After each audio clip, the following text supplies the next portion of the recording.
Makanya kami ingat, hei para tim-tim sukses. Ini kan kita lagi kan pemilihan presiden ya.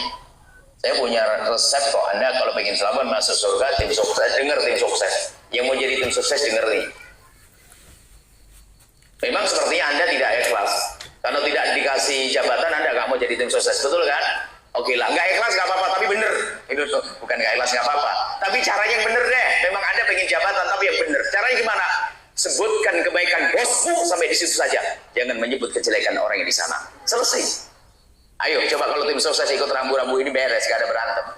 Sebutkan kebaikan bosmu tanpa menyebut kejelekan pasangan lawannya. Selesai.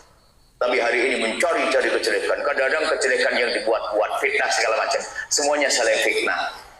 Aji berantem lihat. Presidennya sama calon yang lain sudah akur. Sekarang masih ada si apa aja, apa tuh? Cebong sama apa? Apa? Kampret. Ji, ini manusia kok bodoh banget ini. Kok ada berantem? Biarlah saya jadi cebong, saya jadi kampret, saya jadi dua-duanya. Biar kawan saya cabong sama kampret. Saya tidak senang berantem. Maksud saya jangan mau dong gara-gara pemilihan presiden berantem. Kita pengen suatu ketika politik kita politik sejuk. Beda pilihan tapi minum teh bersama itu loh. Karena sudah hati kotor. Pemilihan ketua masjid berantem.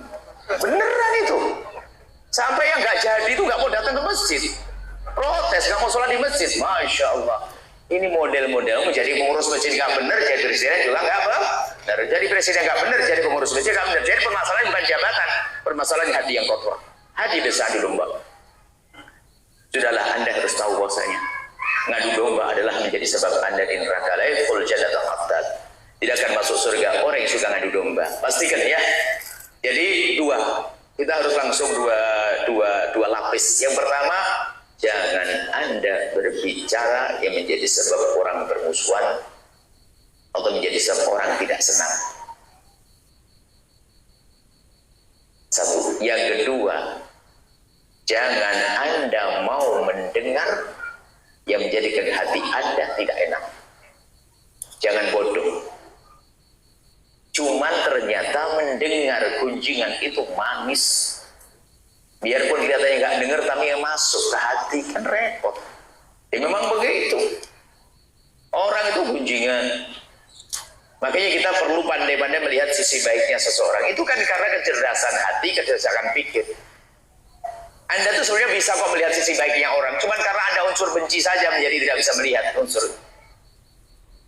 Contoh, jika ada tetangga masjid, saya tadi ngambil contoh. Tetangga masjid itu punya poin hidup 10. 9 jelek semuanya. 1 baik. Satunya apa? Kalau ada pengajian langsung pokoknya halamannya bisa dipakai parkir. Itu. Selebihnya nggak baik semuanya. Kalau Anda orang bijak, Anda tidak perlu nyebut kejelekannya. Suatu ketika bapak itu atau ibu, ini kelas ibu-ibu saja dah pendek. Ibu tetangga rumah yang kalau bicara kejelekan dia punya semuanya kejelekan. Baiknya hanya 1 tok. Kalau ada acara begini, rumahnya dipakai untuk parkir bebas. Kemudian ibu-ibu lagi kumpul. Ibu solehah kelihatannya di surga tadi kumpul. Lalu kelihatan ibu-ibu lewat. Waalaikumsalam. Waalaikumsalam. Kemudian ada ditanya di antara yang di majelis ini, itu siapa? Ibu cerdas akan berkata, oh itu adalah ibu yang setiap ada pengajian rumahnya digunakan untuk parkir bebas. Nah, tertanam apa? Cinta kan?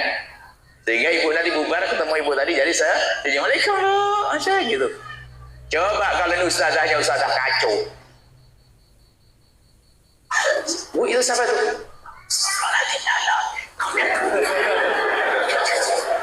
Gak pernah ke masjid, gak pernah gini. Waduh, langsung mukanya cemberut semua melihat dia, tambah lari, lihat. Loh, hati baik itu indah kok. Makanya buah hati yang baik. Kita perlu belajar ilmu hati deh, jangan macam-macam hari ini perlu menata hati, jangan benci. Ini pembahasan benci kalau nggak salah di Malang 4 kali kita bicara tentang hati saja. Sekarang kita kuping, hari ini kita bicara tentang kuping. Telinga kita harus kita jaga, jangan mau diadu domba. Pengadu domba kadang itu sifat, kadang sifatnya orang polos kadang juga membahayakan.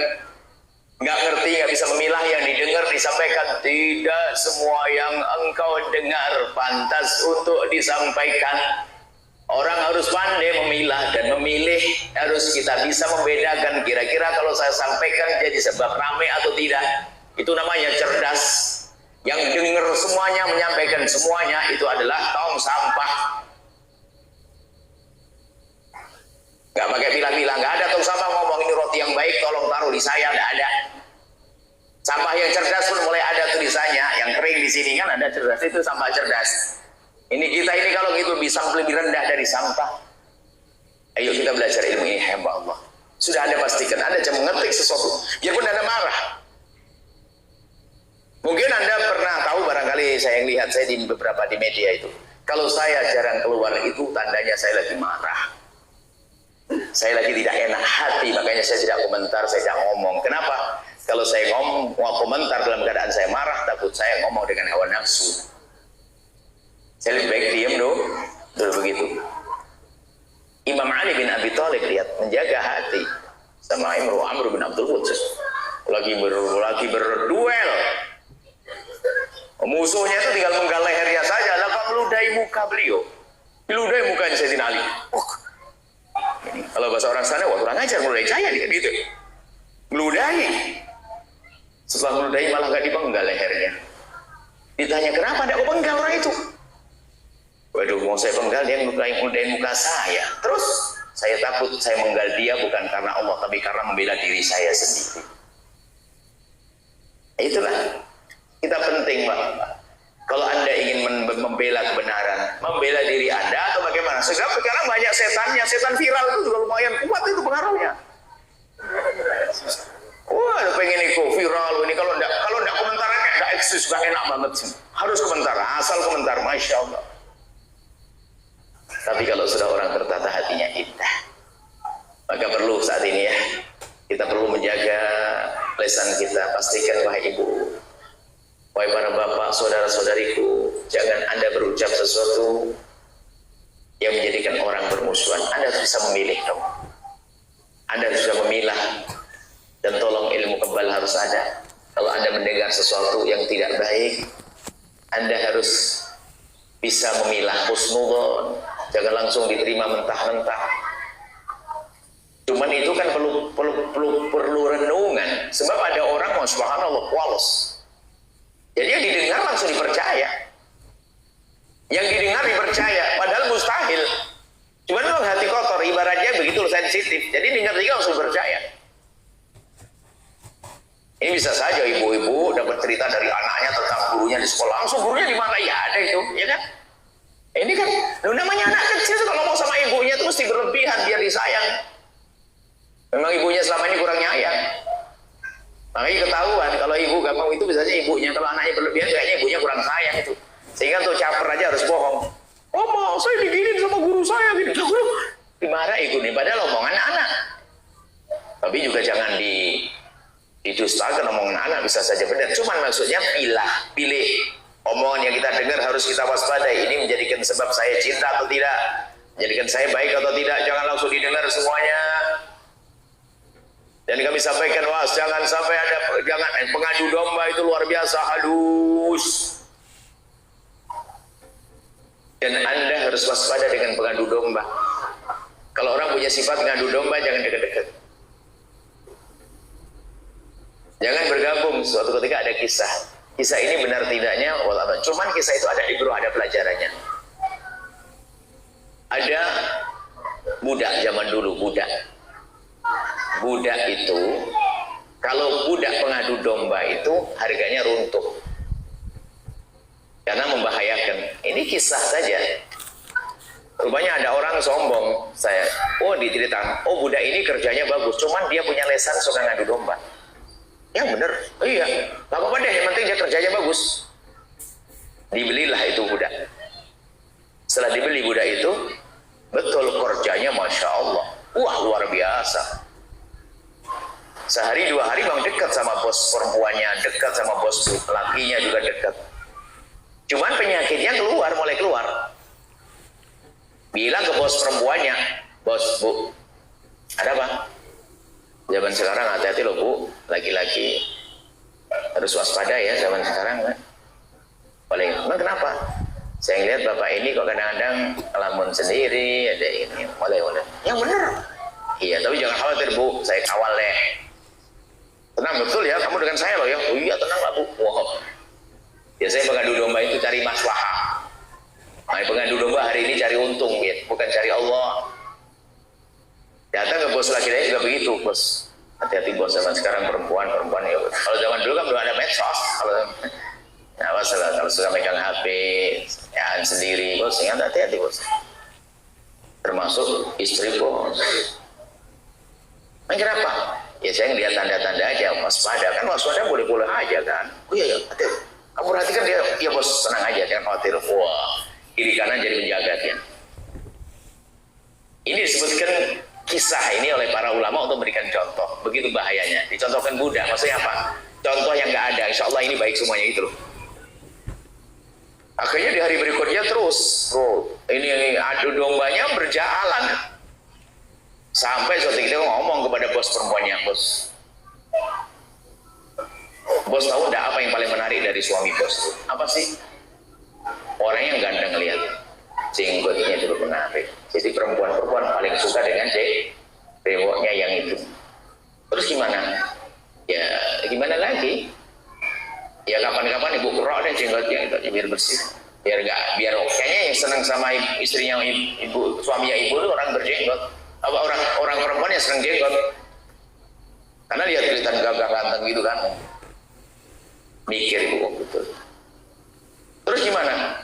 Ya nanti malam lah, kalau malam aja ibu, kalau lagi tidur kerok aja jenggotnya, dikerok jenggotnya biar besok pagi perempuan itu nggak senang lagi dengan dia. Itu ya, iya. Zaman dulu nggak ada alat kerok itu, adanya pakai pisau kerok kan begitu. Lah budaknya ini disebut ke budaknya itu langsung datang kepada bos laki-laki, bos hati-hati lo perempuan zaman sekarang. Kenapa? Ya pokoknya hati-hati termasuk ibu. Kenapa? Kayaknya ada sesuatu. Jangan-jangan dia punya rencana membunuh bapak. Yang benar. Ya coba aja, pokoknya nanti malam jangan tidur deh biar bapak selamat. Oh gitu ya? Ya pokoknya jangan tidur. Terus ya pura-pura tidur aja, nanti pasti tahu nanti. Kalau tidur beneran bapak mati loh ya. Ya bener. Oh iya. Bener, malam itu tidak tidur, minum kopi yang banyak dia. Tidak tidur. Akhirnya pura-pura tidur. Di saat pura-pura tidur ternyata istrinya datang. Siap dengan pisaunya mau ngerok jenggot, lihat begitu, lihat melek begini ada pisau langsung balas, istrinya dibunuh. Sukses. Padahal istrinya mau ngapain tadi?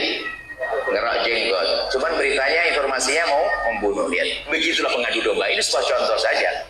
Artinya bisa saja orang tuh gayanya menasihati. Tahu nggak ibu, masya Allah, suami ibu hati-hati loh bukan? Ini ada pengadu domba halus. Hari ini lihat, ulama berantem, ustadz berantem. Ini gara-gara pengadu domba. Dia nggak punya misi dakwah. Ya, ini tadi urusannya sama ustadz, sama setan siapa tadi? Setan viral tadi. Naudzubillah, hati-hati. Pokoknya intinya begini. Kaidah, saya tidak tahu dari mana berita itu dan sebagainya. Kalau Anda sendiri punya filter, Anda selamat. Pokoknya dari siapapun, termasuk kalau dari saya. Ternyata kalau Anda dengar menjadikan Anda benci, Anda permusuhan, jangan dengar dari saya. Selesai. Oh saya ngeri ragu-ragu kok, daripada saya masuk neraka, mending Anda tidak dengar, kan gitu. Jadi apapun omongan seseorang yang menjadikan Anda bermusuhan, maka Anda harus hindari. Pastikan itu, hati-hati ya. Ini adalah yang harus kita hadirkan. Kemudian setelah itu terus kita tetap bagaimana menatah hati kita kembali kepada yang pernah kita sampaikan, yaitu topik intinya adalah jangan sampai ada di antara kita menjadi orang suka ngadu domba, menyebutkan sesuatu yang menjadikan orang bermusuhan. Hati-hati, hati-hati. Tapi ada hal juga yang harus kita terus tingkatkan, bagaimana kita bisa memandang orang sehingga kita menjadi orang kebal. Biarpun seandainya ini loh, orang itu, jadi ada orang bercerita kepada Anda tentang kejelekan. Misalnya gini, ada orang nyeritain kejelekan Anda, mencaci maki Anda, benar dia mencaci. Cuman karena saya menyampaikan, saya itu nggak boleh seharusnya. Saya menjadi pengadu domba. Ada orang si B mencaci Anda, si B mencaci Anda, saya dengar, Anda nggak dengar. Kalau Anda dengar nggak ada masalah sebetulnya. Cuman karena saya dengar, saya sampaikan kepada Anda, apa yang terjadi? Anda jadi marah. Saya salah, kenapa saya sampaikan? Cuman kan semua orang kan tidak bisa kita halangi begini. Yang terjadi adalah kebanyakan tiba-tiba sudah masuk ke kuping Anda. Nah ini loh, kita harus ada ilmunya lagi.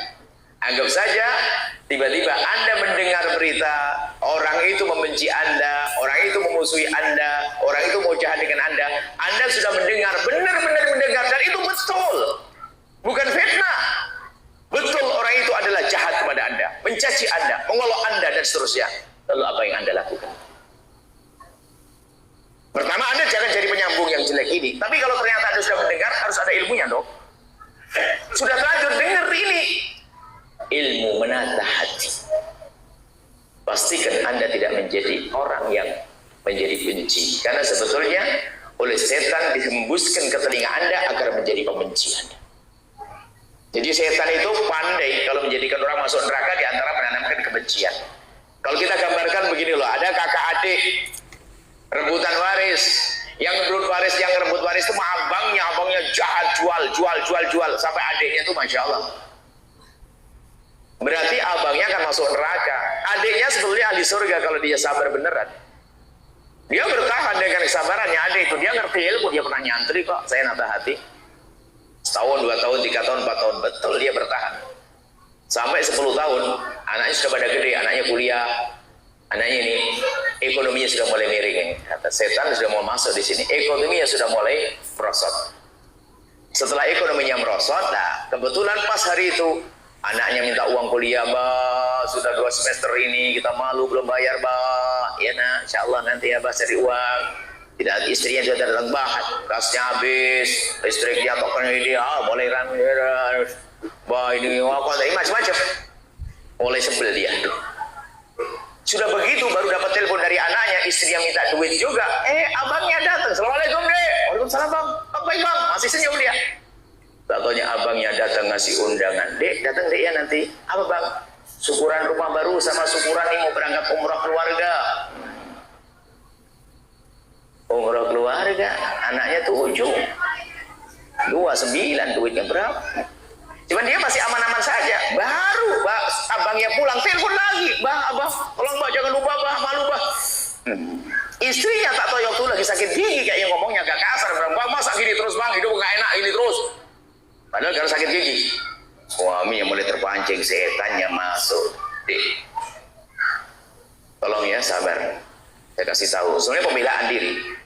Kita ini tidak akan nyungsep amat kalau bukan karena abangku itu mengambil bagian hak saya. Mulai diceritakan kan? Semula bisa bertahan 10 tahun, tahun ke-10 sudah diceritakan kepada istrinya. Yang benar Bang, jadi abang punya hak waris. Iya selama ini saya tutupi, nggak perlu tahu juga adik ngapain. Cuman kalau saya perhatikan memang berlebihan keterlaluan abang lihat. Dia duit siapa? Dia umroh keluarga. Apa tuh? Umroh keluarga, Bang, syukuran rumah dan seterusnya. Istrinya, jadi begitu, astagfirullah nih. Sebetulnya dia ingin membela diri. Dia ingin membela diri biar apa? Biar ya dia pengen karena dimintai terus sama anaknya. Istrinya sudah mulai marah. Setiap mau tidur, kalau ngomong sama suaminya ngomongin dengan abangnya. Anaknya pun waktu telepon dikasih tahu pas anaknya pulang, Dik, kamu sadar ya, kamu sabar ya. Abah itu sebetulnya ya, kalau bukan karena Pak Dimu itu, ya sudah nggak begini. Pak Di kenapa sih Bang? Ya doain aja deh, bahasanya doain ya, karena pernah ngaji ya, ngaji sama Buya dia kayaknya doain, bahasanya doain ya, cuman doanya doa palsu dia, ya doain aja lah. Nah sebetulnya abang Pak Dimu tuh gini, mau ngambil waris, mulai akhirnya anak perempuannya mulai marah kepada Pak D-nya, istrinya marah kepada iparnya, maksudnya mulai marah kepada abang yang tua tadi. Setelah itu sampai dengki bertertanam. Wah, setan tepuk tangan. Nah, itulah menanamkan kebencian itu seperti itu. Makanya kalau ada orang tiba-tiba jahat sama Anda itu hati-hati. Jangan-jangan itu umpannya setan agar Anda benci dan dendam kepada dia. Kalau ada orang jahat kepada Anda, usil kepada Anda, pinjam duit gak balik-balik, jangan-jangan itu setan, umpan setan agar Anda marah kepada dia, agar Anda dendam kepada dia. Hati-hati. Makanya sekarang kita pangkas deh. Sudahlah, Anda berjanji kalau ada orang jahat kepada saya, ganggu saya, pokoknya awas nanti malam ya. Pinjam duit gak balik-balik, ngomong nyelekit sama saya, awas titenono. Nanti malam sholat hajat 2 rakaat, ya Allah, itu orang kurang ajar banget sama aku, ya Allah, tolong ya Allah lapangkan rezekinya ya Allah, semoga suaminya tambah sayang ya Allah, anaknya soleh-soleh ya Allah. Itu aja sudah. Anda hebat, setan kebirit-birit. Ini orang saya cerumuskan nggak mau. Jangan nuruti dong, ya. Itu termasuk yang kami sampaikan di awal-awal, ilmu menatah hati. Pastikan Anda bisa mendoakan, karena apa? Dia adalah umat Nabi Muhammad sallallahu alaihi wasallam, yang Nabi setiap malam menangis mendoakan mereka. Lah kok kita doain jelek, loh apa yang ada di hati kita kalau bukan kebusukan? Maka jika seandainya terlanjur Anda dengar sesuatu yang menjadikan Anda tidak senang, maka pastikan Anda beri kebaikan kepada orang tersebut agar tidak berubah jadi benci. Dan kebaikan itu Anda mulai dengan panjatan doa untuk besok Anda transfer fulus. Hebat itu wali Allah berjalan di atas bumi. Wali itu adalah yang punya qalbun salim, hatinya selamat, nggak ada benci, dengki, dendam. Makanya mereka mengatakan, sungguh seandainya di surga seperti yang aku rasakan saat ini sungguh sangat cukup. Lalu orang bertanya, ya wahai wali, apa yang kamu rasakan? Yang aku rasakan adalah aku gak ada benci, sehingga setiap lihat orang senang, ada cinta. Kan enak, hidup enak. Coba hidupnya sang pembenci, sang pendengki, sang pembenci, sang pendengki, sang pendendam. Hidup yang gak enak, lihat tetangganya bangun rumah, apalagi beli mobil, karena dia pejabat langsung bilang, korupsi. Cuman tetangga sebelahnya kaya raya, dia kan pejabat, dia bingung, punya tuyul. Ada aja alasan, punya tuyul siapa? Tuyulnya. Jadi ada kejelekan, kebusukan hati itu harus kita tinggalkan. Kita harus belajar. Kalau tidak belajar kita mau gimana? Kita ingin selamat kok. Ilmu kebal itu penting. Pastikan mulai malam ini ya. Awal yang pertama, Anda tidak boleh menukil omongan jelek kepada siapapun. Kemudian Anda tidak boleh langsung menelan mentah-mentah informasi itu. Kemudian jika saat Anda mendengar berita, ilmunya terakhir ini. Paling berat, tapi itulah ilmunya waliullah. Makanya para kekasih Allah itu kalau didolimi, disakiti, kadang melakukan kebaikan. Kenapa? Karena tidak ingin berubah jadi benci. Makanya kalau ada kiai atau ustadz tiba-tiba ngasih hadiah baik-baik sama Anda jangan GR. Jangan-jangan Anda telah nyakiti beliau, cuman beliau itu karena mikir nanti ya, jangan Buya ngasih saya dari apa ini. Enggak, maksudnya para kekasih Allah itu kalau disakiti sama orang selalu begitu. Tidak ingin berubah jadi benci, saya lawan, tidak. Dan Anda harus begitu. Pokoknya Anda sekarang nanti pulang dari tempat ini, Anda ingin jadi kasih Allah, Anda ingin selamat. Sekarang informasi kotor masuk ke telinga kita. Kita nggak bisa, kita membendung ini nggak bisa. YouTube segala macam. Cuman sekarang Anda punya ilmu kebal. Di saat Anda mendengar berita-berita semacam itu yang menjadikan Anda benci, Anda pastikan malamnya Anda bisa berdoakan. Saya tanya kepada beberapa ustadz yang seolah-olah marah dengan ustadz yang lain. Jujur, ente membantah, ente mengerot, ente mengkanter. Saya tanya kepada ente, ya ustadz, tadi malam ini doain dia enggak? Enggak, jangan-jangan dia bohong. Doain dong, biar kita beda pendapat. Ya Allah, semoga ya Allah berikan petunjuk pada dia. Harus ada sayang dong. Bukan hanya teman-teman saja, mendoakan itu penting dong. Jadi mendoakan Anda pastikan ibu bapak ya. Jadi saya tanya gimana tadi? Anda jangan ngomong yang menjadikan orang bermusuhan. Yang kedua, jika Anda mendengar, hati-hati. Anda harus waspada. Kalau terlanjur mendengar dan itu benar, ilmu yang terakhir ini. Anda jangan benci pada dia. Orang yang musuhi Anda, mencaci Anda, menfitnah Anda, menggunjing Anda, jangan jadi benci.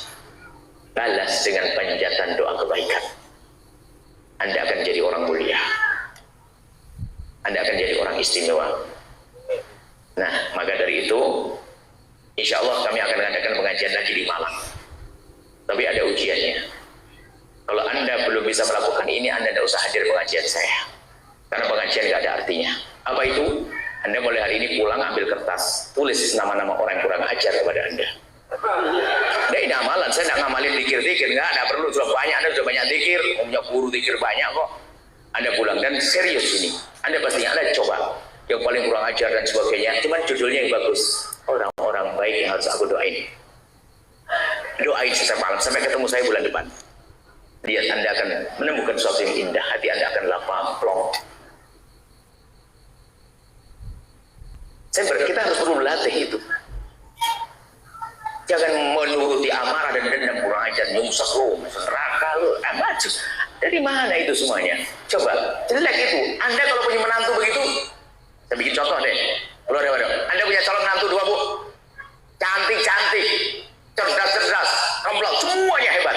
Cuman yang satu itu, Bu, kalau sudah ada orang salah langsung, demi Allah, aku tidak rela tak tuntut nanti di akhirat. Contoh. Yang satu, kalau ada orang salah langsung. Yang satu lagi, Bu, sama-sama cantik loh, sama-sama kaya. Yang satu, kalau ada orang ngalah, ya Allah nggak apa-apa, semoga Allah memberikan kebaikan. Ya. Anda pilih mana? Pertama, kedua?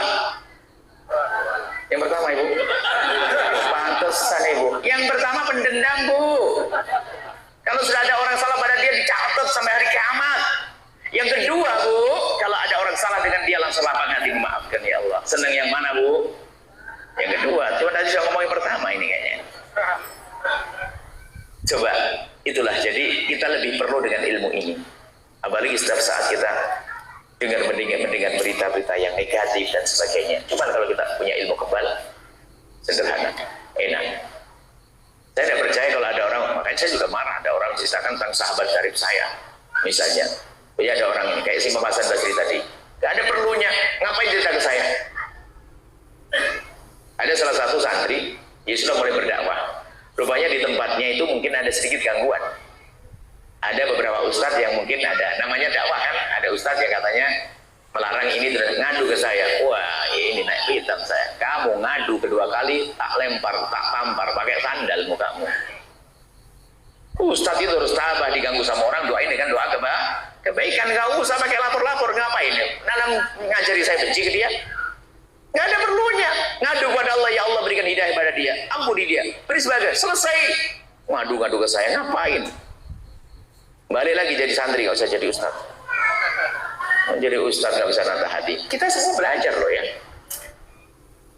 Maka insya Allah ya, kalau ingin ngaji bulan yang akan datang, bulan depan di mana saya tidak tahu, harus sudah selesai. Kalau ternyata Anda belum melakukan, jangan ngaji sama saya. Karena saya rindu bahwasanya Anda ahli surga yang berjalan di atas bumi, hati tenang, memaafkan, nggak ada dendam. Buntutnya hati kotor tuh panjang ceritanya, termasuk rebutan waris nggak beres-beres dari situ. Oh, sama saudaranya rebutan waris kan aneh, anak Adamnya sendiri, adiknya sendiri rebutan waris. Wah, rebutan waris itu luar biasa, nggak tahu setannya waris itu gede. Ditanyakan tiba-tiba marah, Dek, rumah yang mana mau dijual ya? Baru tanya begitu. Ajis, setannya waris itu gede. Tapi kalau hati tertata mah aman. Insya Allah ya. Waktu sudah habis. Kita lanjutkan insya Allah pada teman yang datang. Insya Allah ya. Ada 3 hal. Pertama, Anda jangan mencatat, menulis, komentar apapun yang sering soal dengan YouTube dan ini. Jangan Anda menulis sesuatu menjadikan orang bermusuhan. Yang kedua, jika Anda mendengar sesuatu yang menjadikan hati Anda tidak enak ya, atau Anda jangan mau mendengar. Kalau tiba-tiba ternyata sudah terlanjur mendengar, Anda ambil langkah yang ketiga. Pastikan Anda doakan dengan doa kebaikan. Untuk Anda dengan amal nyata lakukan kebaikan. Dengan 3 prinsip ini hidup Anda akan indah. Itu belajar ngaji yang sesungguhnya. Sebab permusuhan luar biasa nggak pandang. Bukan orang kaya dengan orang kaya, ustadz dengan ustadz pun bisa berantem itu. Bisa saja karena hati kotor. Hati kotor. Semoga Allah menjadikan kita hamba yang saling mencintai dan Allah salah. Jangan nengok orang lain ya, tengok diri sendiri. Ambil kertas, catat, nanti malam doa sampai nangis ya Allah. Biarpun doanya muka Anda masih jelek banget ya Allah, semoga nggak enak banget ya Allah, semoga dia nanti lembut sendiri nanti. Jadi enak, harus ada. Ini bukan main-main ya. Kalau Anda ternyata belum bisa melakukan yang kami nasihatkan, sebetulnya ada tambahannya. Ada, kalau saya sebut ada ilmu. Untuk mendoakan orang yang bermasalah memang berat, karena membersihkan hati operasi berat, harus ada obat biusnya. Kalau udah pakai obat bius kayaknya berat banget. Saya kasih obat bius ya, takut ketinggalan. Nanti gak diamalkan betul sampai di rumah. Doain orang kurang ajar. Mending doain diri sendiri kalau sama-sama dikabul. Kan gitu lah. Ada obat biusnya. Obat biusnya saya tambah. Dari Nabi SAW. Anda percaya atau tidak? Saya dengar itu sangat percaya. Nabi menyebutkan, "Mamin abdin muslimin yadul akhir muslimi ala dhahril ghaibi ila waqala malaku wala kami bitrin." Tidak ada orang yang mendoakan orang lain yang ada di sana, yang nggak ada di hadapannya. Tidak ada di hadapannya termasuk lagi bermusuhan. Tidak ada seseorang mendoakan orang yang lagi zalim jahat pada dia, kecuali malaikat mendoakan kamu dapat duluan. Sehingga dikatakan para ulama, ada doa yang sangat mudah untuk dikabul lebih cepat daripada Anda kumultazam tapi hati masih kotor. Ada doa yang luar biasa adalah doa dengan cara mendoakan orang yang kurang ajar. Langsung Allah kabul buat Anda. Dan itu jarang. Kadang-kadang kalau kita sudah bingung, mau doa ini, cari siapa yang kurang ajar. Cuma kadang-kadang nggak ada, bingung, siapa kurang ajar? Kurang ajar lah, awas nanti malam buat modal doa. Ya Allah, dia kurang ajar pada aku yang lapangkan rezekinya. Tapi saya lagi tidak punya duit. Jadi kalau Anda pengen kabul, doain dia. Allah akan kabul buat Anda duluan yang pertama. Yang kedua, hati Anda akan bersih. Bisa insya Allah? Kalau ternyata Anda belum bisa dalam seminggu itu, ada lagi yang terakhir. Anda ambil cermin. Dan serius Anda katakan, dasar kau Abu Jahal. Gitu. Selesai. Ngiri kepada Nabi, gak tanggung-tanggung. Ini ngiri kepada umat Nabi. Ini dendam pada umat Nabi. Kau Abu Jahal. Selesai. Mau diapain lagi harus Abu Jahal? Nggak usah ngaji. Selesai. Anda belajar, pedih, mau jadi wali kok enteng. Wali bukan banyak sholat, banyak ibadah, banyak bukan itu. Tapi hati bersih. Sholat bisa 5 waktu tak, bidah ada keadaan dan sebagainya. Tapi hati bersih. Ada sebaliknya orang banyak sholat, banyak ibadah, tapi ngomong celkat. Ayo kita belajar serius insyaallah. Wallahu a'lam bishawab.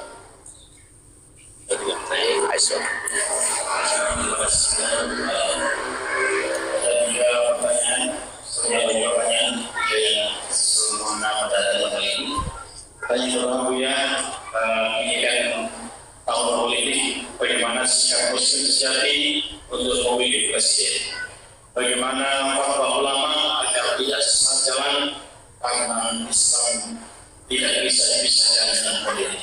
Terima kasih. Salam sehat buat kalian. Ada, kita sering sebarkan bagaimana memilih pemimpin. Yang pertama,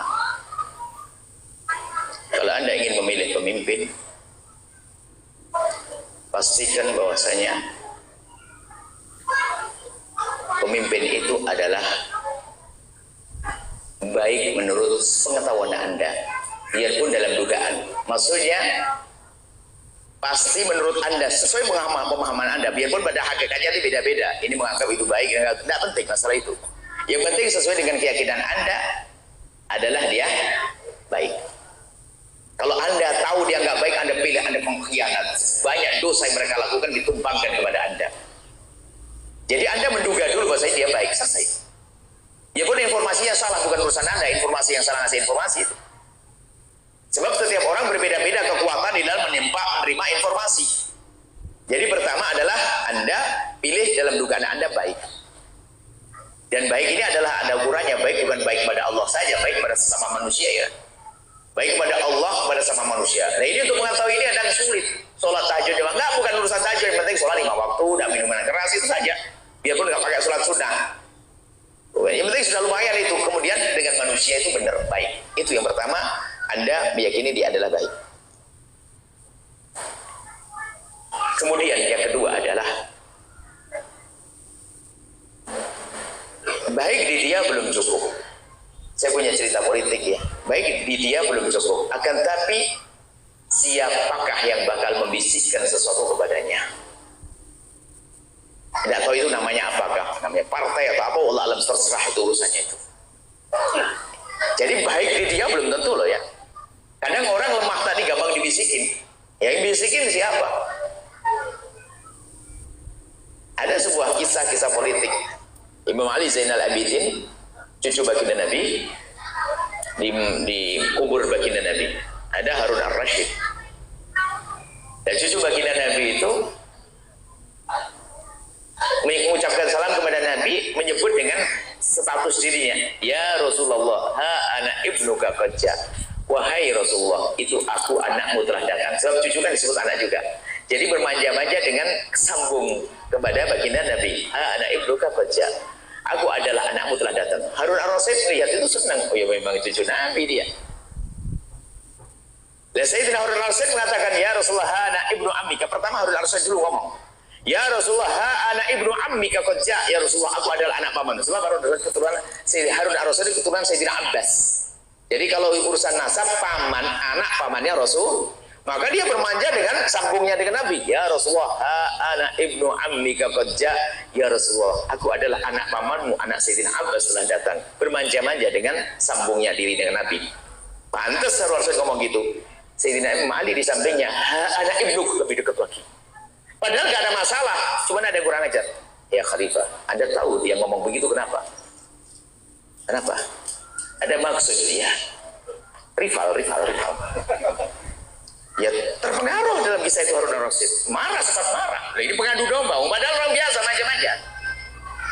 Sampai dalam riwayat ingin memenjarakan Harun Imam Ali itu, biarpun pada akhirnya dalam bermacam-macam kisah dia menyesal, nggak jadi dan sebagainya. Cuma lihat ada yang membisikkan, ini kurang ajar. Ini dia benar belum cukup, tapi dengan siapa? Siapa yang bakal memberikan masukan kepadanya? Anda tidak bisa, Anda jauh, Anda teriak nggak bakal didengar. Tapi siapa yang mendukung dia? Kalau bahasa sekarang mungkin partai atau apa gitulah. Kan itu ya. Ini adalah rambu-rambu umum. Kemudian yang ketiga adalah, kalau Anda memilih, pastikan Anda terbebas dari kepentingan pribadi Anda. Kepentingan pribadi Anda, bukan karena Anda pengen jabatan dan sebagainya. Termasuk kepentingan pribadi itu apa? Pengen dibangunkan pondoknya, mau dibangunin pondok langsung berubah, nggak bisa dong. Itu termasuk kepentingan pribadi. Bang, pondok itu pribadi loh ya, bukan lillah mana? Oh dia bangga sombong-sombongan dengan pondok, megah kok. Lillah itu sangat halus. Ya memang iya bisa saja lillah, cuma bisa saja pondok jadi sombong-sombongan. Jadi lepaskan dirimu dari kepentingan pribadi. Jadi memilih dia memang karena Allah, bukan karena nanti dibantu pondokku, nanti aku jadi menteri, nanti aku jadi ini. Enggak, tanpa itu. Kalau Anda masih ada embel-embel pengen, Anda dusta. Jadi pastikan Anda terlepas daripada kepentingan pribadi Anda. Anda terapkan siapa saja. Kemudian setelah itu apa? Yang ketiga, yang terakhir, pastikan di saat Anda memilih, Anda ngadep kepada Allah. Anda melakukan sholat, memohon kepada Allah, ngadu kepada Allah, minta petunjuk. Baru besok bagi Anda ke tempat pemilihan, Anda coblos sesuai dengan apa tadi rentetan. Biarpun salah, Anda gak dosa. Biarpun salah, ternyata yang Anda pilih jahat, Anda gak dosa. Karena apa? Anda sudah berijtihad. Tapi yang Anda ngerti, yang gak benar masih Anda pilih, sebanyak kejahatannya dilakukan numpang di Anda, masuk dalam barzah tersiksa juga. Hati-hati. Cukup itu saja, gak usah berlebihan. Mau apa lagi? Di situ rambu-rambunya. Anda tidak akan tahu hakikatnya. Oh bingung, kemarin kawan, sekarang jadi lawan. Lawan jadi kawan. Saya pilih ini, jangan ini. Tahunya antara wakil sama calonnya sama calon wakil dulu berantem. Sekarang ini kan awal. Emang Anda bikin bingung. Memang bikin bingung. Maka tidak usah bingung dengan cara ini. Penting aku istikharah, minta petunjuk pada Allah. Alamat zahir begitu, selesai. Kemudian setelah itu apa? Pastikan Anda tidak bermusuhan dengan berbeda kepentingan Anda. Karena yang berbeda dengan Anda bisa saja melakukan hal yang sama dengan Anda, hasilnya beda. Seperti itu ya. Tetap indah setelah itu. Itu politik. Jangan berantem deh. Allah alam besar. Pertanyaan kedua, ya di era digitalisasi, bagaimana seseorang bisa mendidik baik atau bagaimana mendidik keluarga yang secara individual supaya menjadi keluarga yang diridhoi Allah dan keturunan bisa menjadi ulama keluarga. Jadi kalau masalah era digital kan urusannya dengan teknologi ya. Jadi dunia teknologi itu kalau kita gambarkan hari ini, memang kita semua tahu mudaratnya, bahayanya dan seterusnya. Cuman kalau kita gambarkan teknologi ini ada seperti banjir bandang. Hari ini sudah banjir. Kalau lagi banjir bukan waktunya kita buat bendungan, nggak bisa. Yang ada adalah membuat aliran-aliran air yang bisa menyelesaikan banjir agar segera reda. Anda mau larang anak Anda urusan dengan itu, kayaknya berantem sama anak. Akan tapi Anda harus jadi orang cerdas, mengalirkan, membuat satu solusi, aliran-aliran, yaitu diarahkan kepada program-program menarik dan sebagainya. Menggunakan digital ini, teknologi ini adalah untuk kebaikan. Dan itu perlu kecerdasan seorang bapak, bermacam-macam cara. Intinya kalau Anda melarang, Anda melawan arus, melawan banjir yang buat bendungan tadi. Maksud kami apa? Harus cerdas, banyak itu bahaya dulu. Itu bahaya, makanya jangan latah langsung diberi ke anak bermacam-macam urusan teknologi sebebasnya, keluarga bebas, oh bahaya. Akan tapi kita harus waspada. Cuman kita jangan juga menghentikan mereka, nggak bisa akan berantem dengan kita, menjadi musuh. Jadi itu apa? Membuat aliran. Makanya termasuk televisi dan sebagainya. Umat Islam wajib menghadirkan televisi syar'i. Televisi yang sudah ditonton 24 jam tidak akan merusak anak. Kalau hari ini rumah suruh ngosongkan dari televisi susah. Hanya beberapa rumah saja yang bisa. Tapi rumah kita bisa kita ganti kok. Anak kecil kita belum punya tuntutan kok. Dia belum mengerti film ini, film itu. Yang jelas adalah ini. Alhamdulillah dalam hari ini saya kalau ngadep ke malaikat bisa ngomong, ya Allah, saya sudah buat televisi kok. Biarpun masih seberapa pun ya. Kalau enggak, saya pernah guyonan pada satu kiai, pondoknya gede, guyonan. Kiai Masya Allah, muridnya banyak. Insya Allah mereka, Masya Allah luar biasa ini. Muridnya banyak, pada ulama semuanya.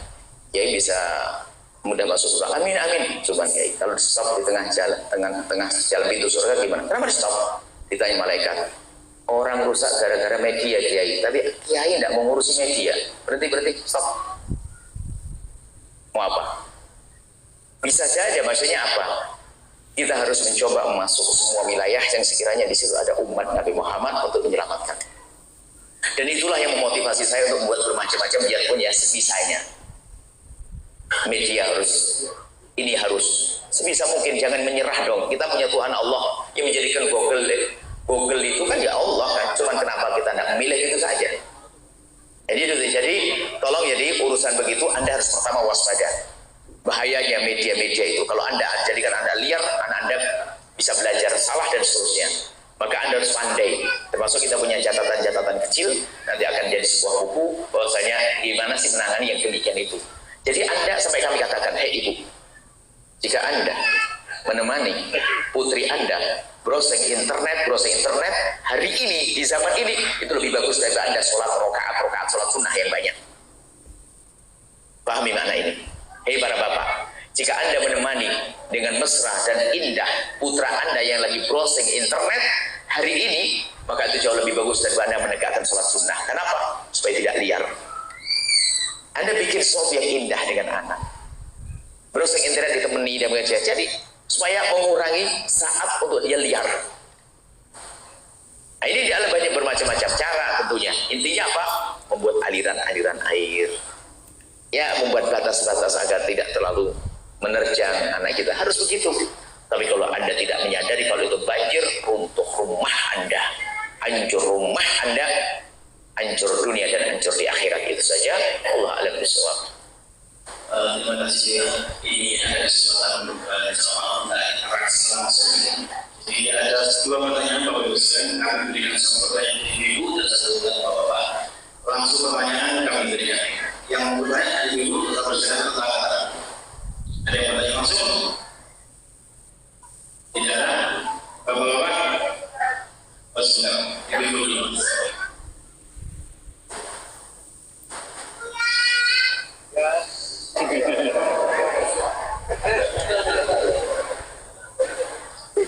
Assalamualaikum warahmatullahi wabarakatuh. Assalamualaikum. Saya petugas dari Servisan Jambi. Mohon izin untuk bertanya satu saja yang ini mungkin sangat sulit bagi saya mungkin khususnya tentunya mungkin semua untuk istiqomah dalam melakukan sholat yang tepat waktu dalam kesibukan kita mensiasatinya dalam situasi itu sholat yang waktu wajib ya, tapi untuk tepat waktu itu mungkin yang kami kadang merasa terbantu.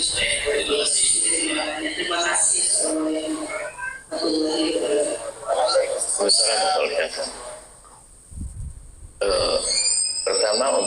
istiqomah secara umum. Ada dua hal sebelum kita masuk ke ada istiqomah dalam kebaikan adalah memantapkan keyakinan akan ridho Allah, pahala dari Allah di balik kebaikan yang kita tekuni. Jadi membangun keyakinan. Bisa dibalik, tidak istiqomahnya kita artinya keropos keyakinan kita. Sebuah contoh ibu, ada seorang ibu-ibu kerja di sebuah pabrik, berangkat pagi pulang sore, setiap hari istiqomah, nggak pernah putus. Kenapa? Karena yakin bosnya mau ngasih duit. Kalau dengar berita bosnya bangkrut, berangkat atau tidak? Nggak berangkat. Apakah Allah bangkrut? Jadi sebetulnya kurangnya istiqomah kita ada dibarengi dengan meroposnya keyakinan kita. Maka yang perlu dibangun adalah keyakinan. Membangun keyakinan tentu dengan dua cara. Di samping banyak berzikir dalam langkah-langkah kita, termasuk menjauhi kemaksiatan, itu adalah nih. Termasuk ya ilmunya dong. Nah, itulah. Jadi perlu diasah kembali. Baik, yang pertama adalah hilangnya istiqomah adalah bersama meroposnya, menipisnya keyakinan. Yang kedua adalah kita ini orang lemah, perlu kawan. Perlukah kawan? Kalau Anda temannya orang rajin. Anda kalau umroh, kok temennya bertemanan sama orang yang setiap diajak sholat jamaah, ntar dulu, Anda pasti setiap hari sholat jamaah di pelataran masjid, bukan di dalam masjid. Sebab ntar dulu temennya. Maka membuatlah atau carilah teman yang seperti itu. Jadi teman itu punya kekuatan. Misalnya kalau Anda bekerja, Anda punya 2 atau 3, saling mengajak, ayo berangkat. Tapi kalau sendiri jadi berat. Makanya banyaklah mencari teman. Dan untuk itu maka ini adalah ada misi yang kami sebarkan. Maka menjadilah Anda juru ajak kebaikan. Kalau Anda di sebuah kantor, Anda bicara, Bu, yuk kita sampaikan ini. Kalau Anda punya kawan 2 atau 3, anggap saja Anda punya toko di warung. Anda punya pastikan kalau ada karyawan 2, gantian dong. Biasa sholat jamaah dengan karyawan gantian. Pastikan dia sudah ngomong dulu sebelum kita ngajak. Bu, yuk sholat duluan, pasti gitu. Ya tinggal kerjaan Anda apa? Kawan itu penting sekali. Yang kedua, yang ketiga adalah ilmu tentang kemudahan amal. Jadi jangan dianggap sholat itu harus dengan cara-cara yang ribet. Sehingga mungkin ibu-ibu yang jaga di toko harus sholat pulang ke rumah, tokonya ditutup dong. Ternyata dengan ilmunya bisa di toko gelar sejadah di situ atau gelar plastik. Mekena nggak ada, tidak harus pakai mekena beneran itu. Yang penting ibu menutup aurat. Jadi ilmu itu membantu sekali orang harus istiqomah. Sehingga ada orang karena nggak ngerti, saya pikir sholatnya harus musuh yang sudah disiapkan di rumah. Musolanya itu sempit, nggak ada ventilasinya, panas, paling nggak betah kalau sholat di situ. Jauh lagi. Apalagi ninggalkan toko. Anda bisa saja sholat di toko gelar, tulis saja toko, bentar Bu sholat sebentar. Atau dia lagi belanja, Anda lagi sholat. Hebat orang kagum, ajib yang punya toko rajin sholat, sama cinta. Jadi ilmu itu penting, memudahkan. Orang ibadah berat itu karena kadang ilmunya. Wudhu pun ternyata gampang, nggak harus pakai keran gede. Cukup air segelas bisa untuk pakai wudhu. Agar tepat waktu jangan dikatakan, aduh kerannya mati, nanti aja deh hilang sholatnya. Jadi yang terakhir adalah ilmu. Ilmu sangat mudah, jadi orang bisa melazimi sholat berjamaah, kemudian sholat tepat waktu mudah. Nah, ini seperti itu. Jadi ada beberapa ilmu. Sholat mudah, termasuk wudhu digampangin, jangan sampai. Sholat tidak harus dengan makna khusus begitu. Ada sebagian orang yang makna pun kadang-kadang harus putih. Kalau tidak putih seolah nggak sah, karena nggak ngerti. Ini karena ketidakmengertian. Ya bapak-bapak sholat mohon maaf lagi di tengah sawah. Anda bisa sholat dengan celana yang penuh dengan lumpur karena lumpur tidak najis. Sholat di atas lumpur, malaikat bangga ini orang nekat benar masuk surga. Nggak ada masalah. Di atas pematang sawah, galeng di atas galeng nggak apa-apa. Sujud di atas lumpur. Lumpur najis, siapa bilang lumpur najis? Tapi ini celana saya kena ompol, tinggal nyebur ke sungai naik sudah suci. Nggak susah, jadi yang menjadikan mudah adalah ilmu, insya Allah. Dan kemudian yang terakhir minta kepada Allah. Sebab yang menjadikan kita sujud adalah Allah. Kemudian tambah lagi untuk berbuat kebaikan adalah bersedekahlah. Anda sedekah, ya Allah, saya berbuat baik, semoga menjadikan sholat saya gampang dan sebagainya. Seperti itu. Wallahu a'lam bishawab. Kemudian satu lagi ada yang ditanya masih ada pertanyaan, semoga bisa boleh bisa.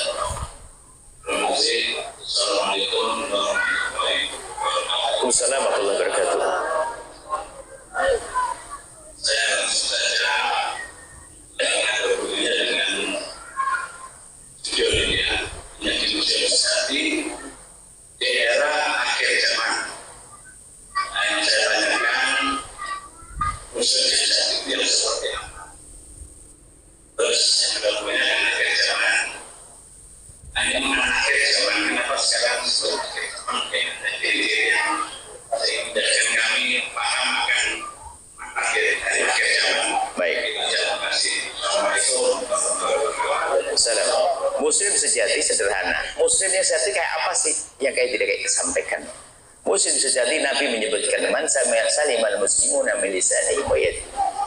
Orang Muslim yang benar itu yang menjadikan orang Muslim itu selamat daripada lesannya, daripada perilakunya.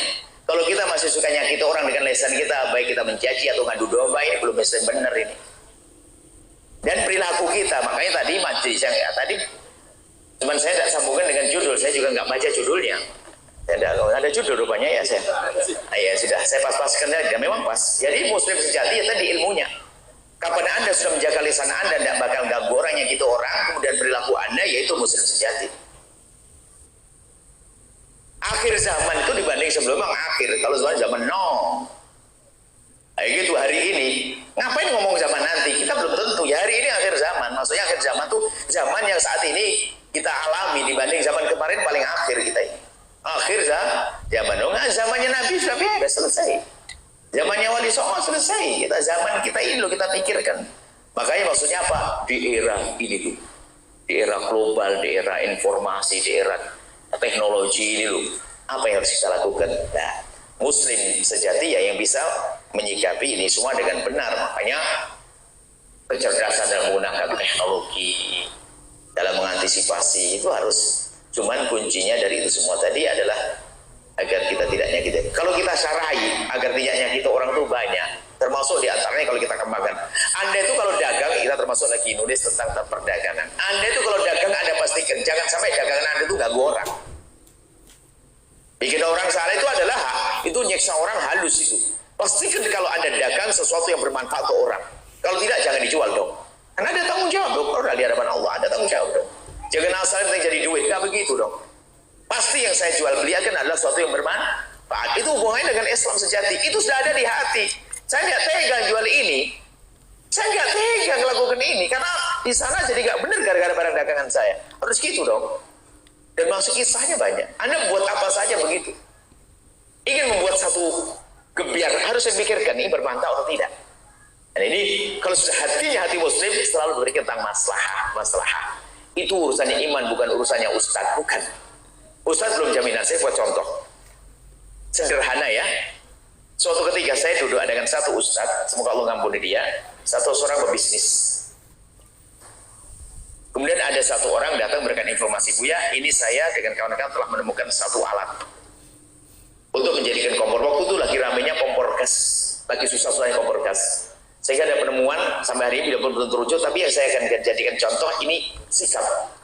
Di saat mendengar berita ini kompor dibuat dari apa, bahan bakarnya sangat mudah dan bisa menjadi memudahkan semuanya.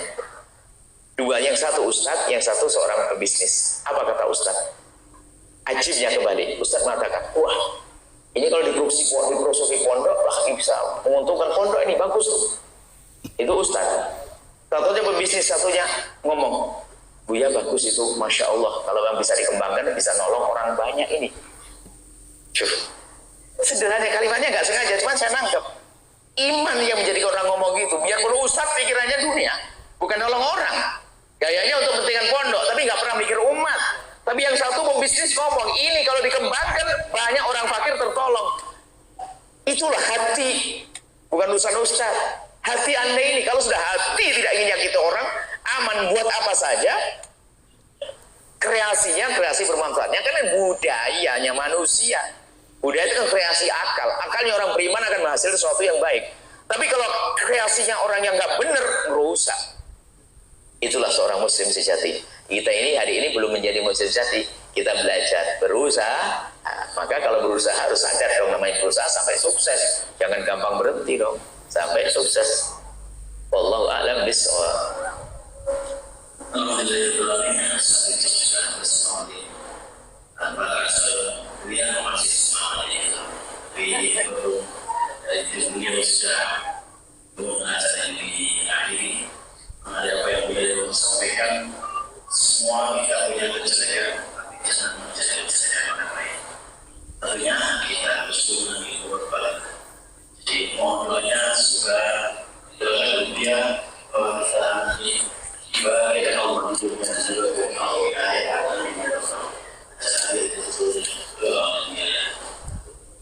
Bismillahirrahmanirrahim.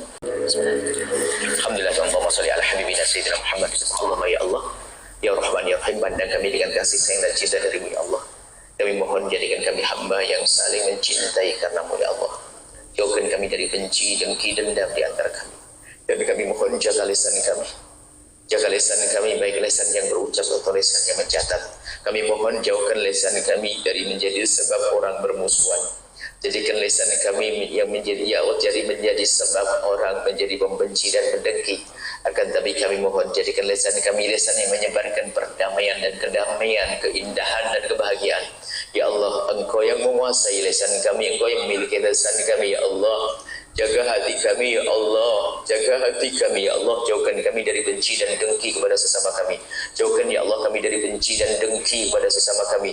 Jauhkan kami dari dendam kepada sesama kami. Maka kami mohon ya Allah, jika ada orang menyakiti kami, zalim kepada kami, aniaya kepada kami, menfitnah kami, menggunjing kami, prasangka buruk kepada kami mohon ampuni dia, jangan hukum dia ya Allah, dan berikan kesadaran ya Allah. Ya Allah, jangan hukum dia ya Allah. Sungguh kami tidak rela jika ada orang masuk neraka karena berbuat zalim kepada kami tidak rela ya Allah.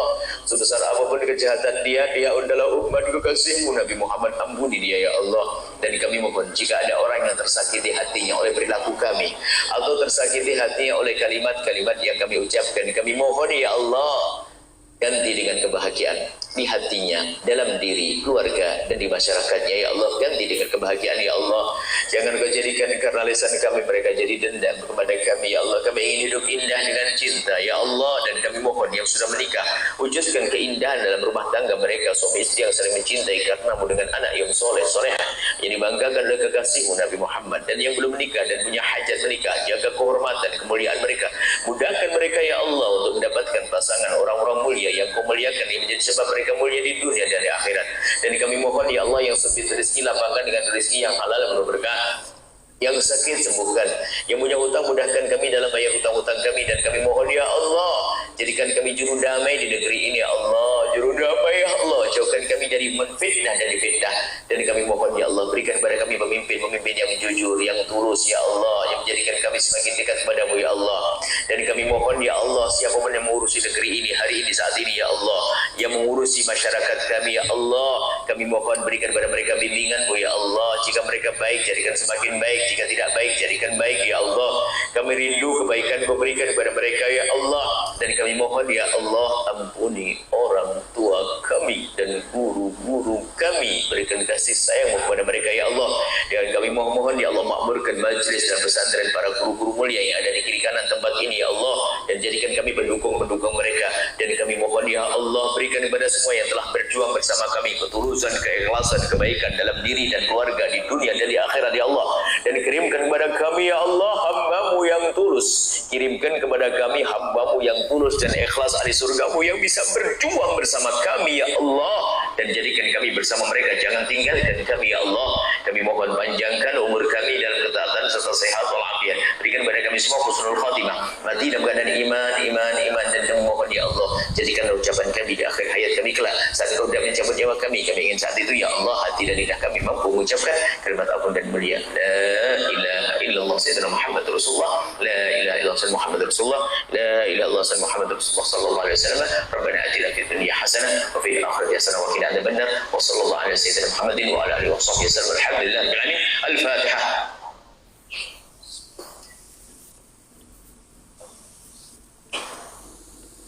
Terima kasih, mohon maaf dan mohon doa selalu. Wabillahi taufiq wal hidayah. Assalamualaikum warahmatullahi wabarakatuh.